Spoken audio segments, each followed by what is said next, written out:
All right, guys, we got a good show for you today. Today we have Kai Kroeger. He plays football for South Carolina. Thanks for coming on, man. I'm good, man. How you doing? Good. So, it's interesting because when people are in high school and at the position you are now, normally they start out and they have this big glamour moment. I wanted to ask you about your first career high school kick. I saw it was you got called up for a playoff game, if I'm right, and it was really icy conditions, and you kind of flubbed it. What happened? So I remember that. Yeah, it was a playoff game, and the guy who normally punted on varsity, he had gotten hurt the week before. I think he had a concussion, and so the coach kind of let me know that I was going to be punting in that game, and I was kind of freaking out a little before, and I think I went on the field, and yeah, like you said, it was cold, it was windy, and I just started overanalyzing everything, everything you shouldn't do as a kicker or punter, and really anybody. I started doing. And so I tried to get a little too cute with it. It just kind of flew off the side of my foot. I think it only went 15 or 20 yards or something. But after that, that was just kind of like they say, welcome to the NFL. That was my welcome to varsity moment, kind of. Yeah, no, that's hilarious. Cause I was looking through a bunch of stuff and I watched a bunch of your games and you had a couple 70-yard punts. And I was like, no way this happened the first time. So Yeah. I wanted to ask you about that. No, yeah. Yeah. Well, that play aside, how was your high school football experience? What was it like?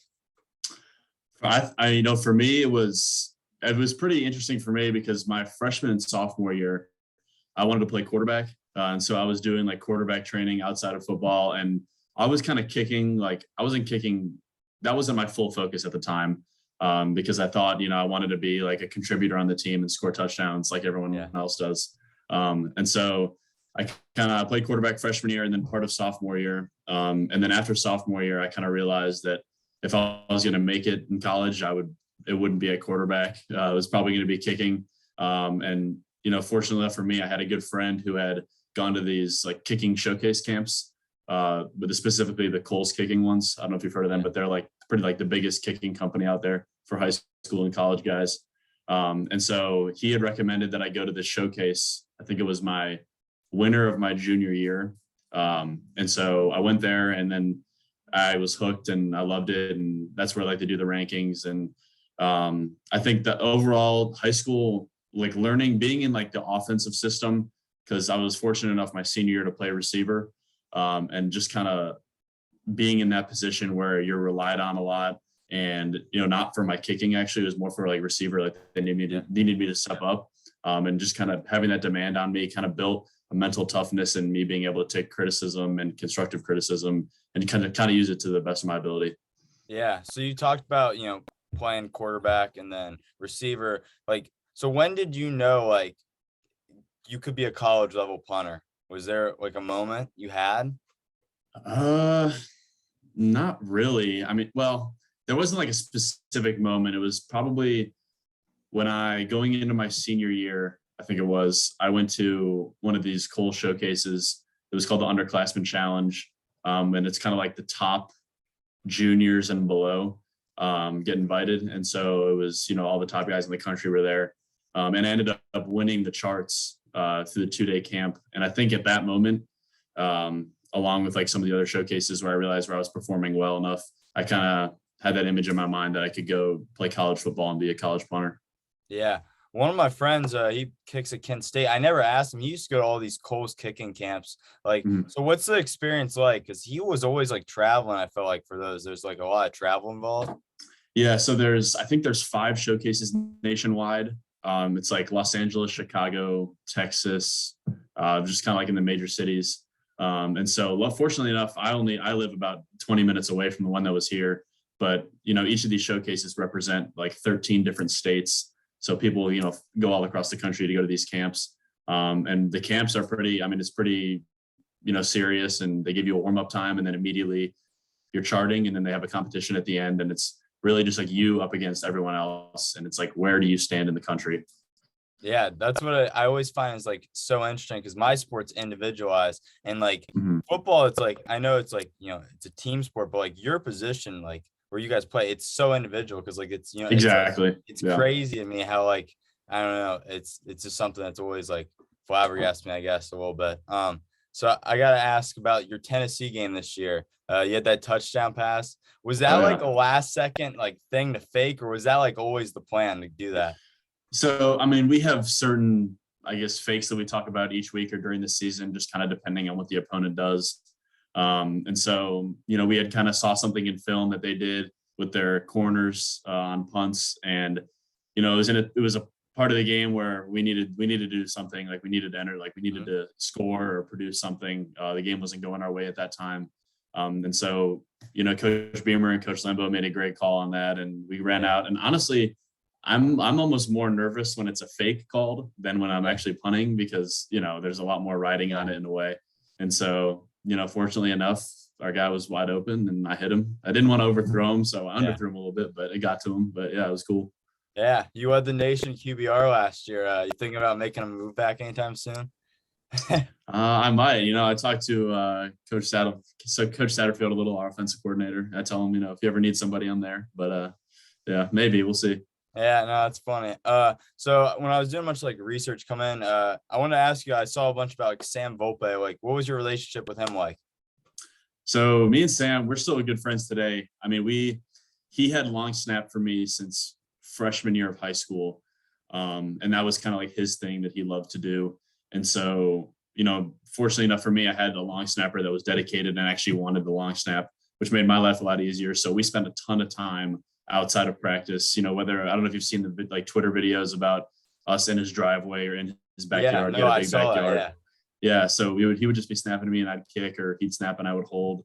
And so we just got that chemistry down all of our, or throughout the high school years. And then it was great to see, he came to some of the showcases with me, and it was great to see him succeed and go on to the next level as well. yeah. I heard you guys had choreographed celebrations. Yeah, we were big fishermen. We still are, and we had this celebration. It was like two claps and a hook set. I don't know if Yeah, I think I posted that on Twitter or something back in the day. But we had like this fishing celebrations we would do. yeah. I'm a big fisherman. Do you fish? You an ocean guy or do you fish up? Are No, you in the lake? I'm like a pond hopper in Really? lakes. Yeah, Bass fisherman? yeah, Okay, yeah. I just moved to Florida, so we just got like a boat out there. I'm going mahi fishing. That's my big thing yeah. this summer. I mean, that's real fishing, but yeah, we don't. No, I love going. We go to Florida sometimes, my family and I, and we get out there and try to fish. But back at school, there's no real oceans there. no, you gotta do the pond. That's what I always did my whole life. Exactly. So I have to ask, this is kind of like a stupid question, but you had Okay. like two punts over 70, yards this year. Do you like know what your range is? Like your what your average punt's gonna be? And like, can you anticipate how much like the football is gonna bounce? Like, can you like it's just like I always wonder I that. mean, it kind of. I don't. I mean, when I go to hit a punt, unless I'm hitting like a specialty punt where it's like the inside the 20 Yeah, punts or whatever, I don't really know how far it's going to go. Like you're just trying to hit a good ball and it'll carry as far as it yeah, does. Um, but I mean, I kind of know that if I hit like my best punt, it should, like a far one, it'll carry about 60 yards from the line of scrimmage. So, and that's like one of those like bullets. Like I think that was one of the punts I had. I think it was the Vanderbilt one. yeah, Was more of like a lower ball, but it still carried pretty far. And as for the bounce, I mean, you just kind of hope and pray that it's going to go your way. I yeah, mean, the A&M punt and the Vanderbilt punt, they bounced forward, like they helped me, but they also kind of went sideways. So I didn't get the max roll, but yeah. they still helped me enough to get in the 70s. Yeah, no, I was wondering because like in tennis, like I can like play the spins and I like know where the Exactly. ball is gonna Yeah. bounce. So I didn't know if like you guys had the same thing because like it's crazy. Like when I see the ball go up, I always watch and I see like the spin. I was like, I wonder if you guys can know that. Yeah. So this offseason, I feel like the energy around South Carolina, it feels like the future has never really been brighter for you guys. What's like the goal for you guys this year, and what's like I don't know how you want like the off season to go. So I mean, how you want the off season to go so when you're in season it goes well, I guess.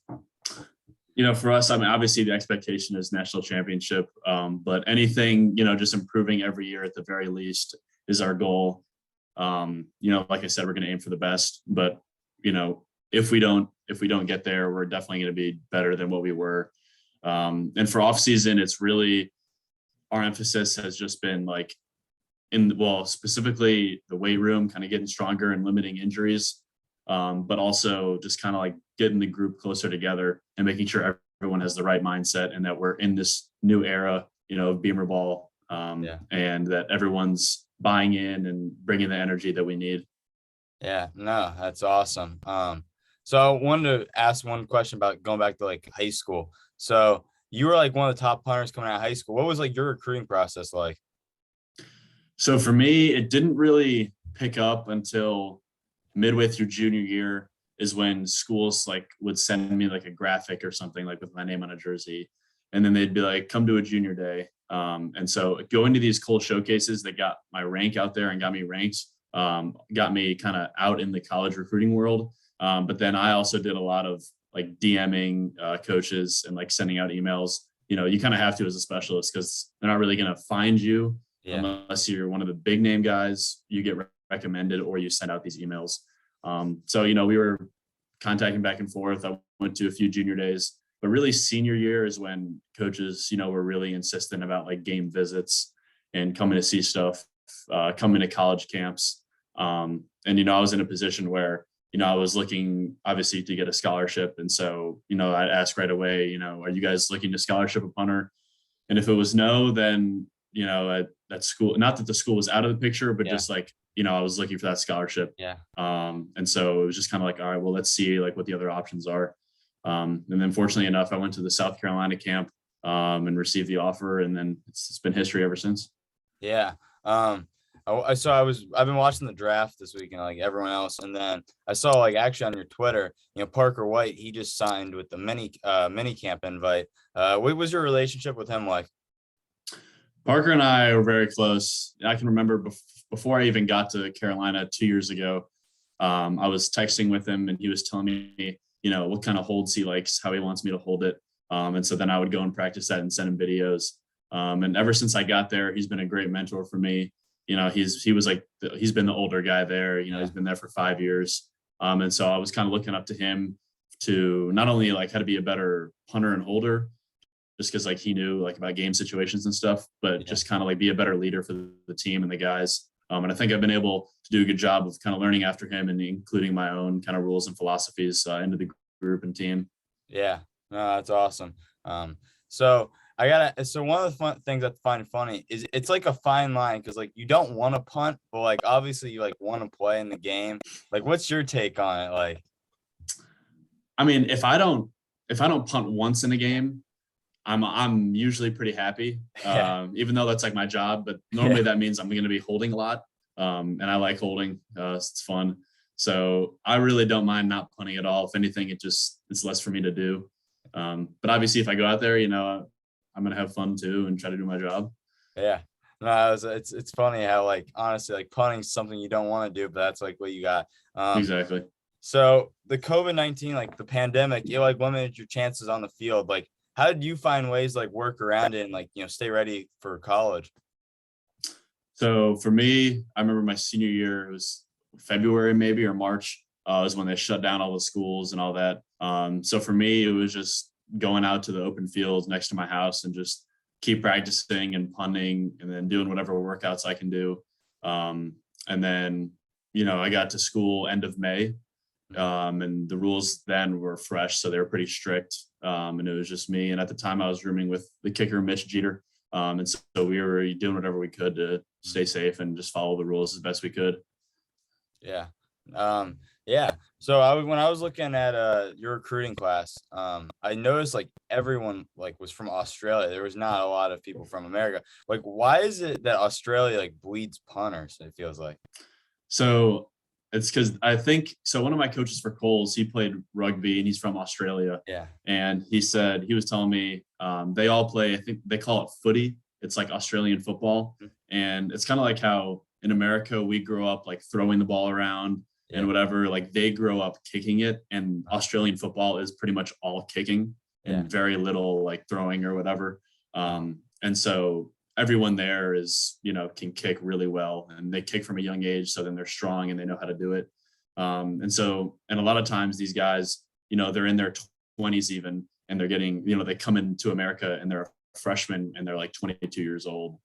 So they're like grown men that still have 4 years of eligibility, which is, I mean, I guess that's another discussion, but it's good for them. They get the opportunities. I'm happy for those guys, but they just grow up. It's like a different lifestyle for them where they grow up kicking instead of how we do throwing. Yeah, no, that's just it was crazy, man. I was looking at that. So over like during your career at South Carolina, where's been your favorite place to play? Ooh, obviously at home is my favorite place, but if I had to pick an away stadium, during the COVID year, we played at LSU, but it wasn't full. Yeah. So that it maybe would have been LSU, but probably Texas A&M was this past year, Yeah. just because of like how massive that is, and they actually have they have a nice fan base, which is good for us. They don't really heckle me or heckle us too much, but that stadium and atmosphere is really unreal. Yeah, I can imagine the SEC heckling. That's Yeah. something I hear about quite a bit. So final two questions. Like you're at home right now. So when are you getting back like on campus? And what does like the preparation, for the season look like? So I'll head back. See, it's third. So I'll head back to campus probably the 29th or 30th of May. So in about 3.5 weeks. And then we start workouts June 1st. And then it's just summer school and workouts until end of July. And then we start doing some like kind of OTA style, like we just come in and play or run practices. And then we get into fall camp in August, and it's on to the season. Yeah.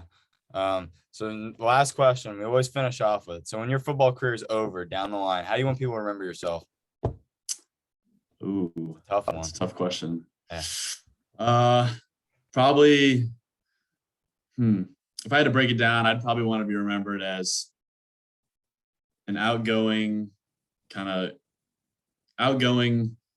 relaxed, and a good teammate, if I were to be described by the people I've been around, because that's kind of how I like to live life, just kind of, do whatever, and just try to be a good teammate to all my guys and do whatever I can to help them. So I think that'd be a good accomplishment for me. Yeah, no, that's probably the best thing to be, is just have fun with it. Exactly. Kai, I appreciate you coming on, man. It means a lot. Wish you best of luck this season, and thank you again. Yeah, thank you so much for having me.